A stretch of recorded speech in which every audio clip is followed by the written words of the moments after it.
بسم اللہ الرحمن الرحیم۔ حضرت ابو درداء نے فرمایا کہ جس نے صبح اور شام کے وقت 7 بار یہ کہہ لیا، حسبی اللہ لا الہ الا هو علیہ توکلت وہو رب العرش العظیم، اللہ تعالیٰ اس کی پریشانیوں میں اس کی کفایت فرمائے گا، خواہ اس نے سچے دل سے یہ کلمہ کہا ہو یا جھوٹے دل سے۔ سنن نبی داؤد 5081۔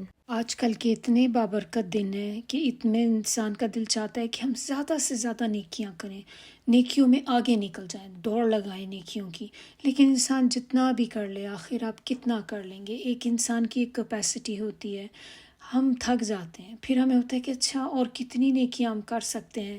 تو اتنی کوشش کرنے کے باوجود بھی جب ہم اپنی نیکیوں کو اگر گننے پر آئیں تو ہمیں محسوس ہوتا ہے کہ پورا دن ہم نے لگا دیا، اس کے باوجود تو چند نیکیاں جو ہمارے ہاتھ آئی ہیں ان میں سے بھی پتہ نہیں کتنی قبول ہوئیں کتنی نہیں۔ تو اس کے بارے میں ایک بڑی خوبصورت حدیث ہے جو میں آپ لوگوں کے ساتھ شیئر کرنا چاہتی ہوں۔ یہ سعد رضی اللہ سے روایت ہے کہ انہوں نے کہا کہ ہم آپ صلی اللہ علیہ وسلم کے پاس بیٹھے ہوئے تھے تو آپ صلی اللہ علیہ وسلم نے فرمایا، کیا تم میں سے کوئی ہر دن 1000 نیکیاں کرنے سے عاجز ہے؟ پاس بیٹھے لوگوں میں سے کسی نے پوچھا، ہم میں کوئی آدمی 1000 نیکیاں کیسے کر سکتا ہے؟ تو آپ صلی اللہ علیہ وسلم نے فرمایا کہ جو 100 دفعہ سبحان اللہ پڑھتا ہے اس کے لیے 1000 نیکیاں لکھ دی جاتی ہیں اور 1000 گناہ معاف کر دیے جاتے ہیں۔ یہ صحیح مسلم کی حدیث ہے۔ سبحان اللہ آپ دیکھیں کہ کیا آپ نے پڑھنا ہے، صرف سبحان اللہ آپ نے پڑھنا ہے۔ 100 دفعہ آپ اس کو پڑھ لیں تو اس کو پڑھنے سے آپ کو 1000 نیکیاں ملیں گی اس دن میں۔ تو آپ سوچیں کہ اگر آپ اس کو 200 ٹائمز پڑھ لیں پھر آپ کی 2000 ہو جائیں گی، آپ اس کو 500 ٹائمز کر لیں تو آپ دیکھیں کہ 5000 ہو جائیں گی۔ تو جتنی دفعہ آپ سبحان اللہ پڑھتے چلے جائیں گے ہر 100 کے اوپر آپ کو 1000 نیکیاں ملیں گی۔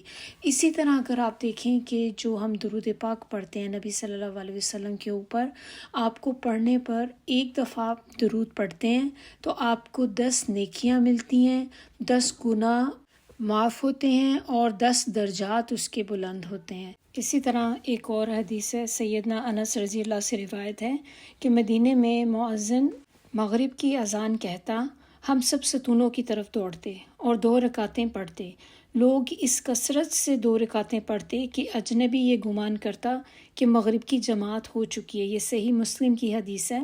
اور اسی طرح اسی حدیث سے ریگارڈنگ ایک اور ہے کہ عبداللہ بن مغفل کہتے ہیں کہ رسول اللہ صلی اللہ علیہ وسلم نے 3 مرتبہ فرمایا، ہر اذان اور تکبیر کے درمیان 2 رکعت نماز ہے۔ چوتھی بار فرمایا، جس کا دل چاہے۔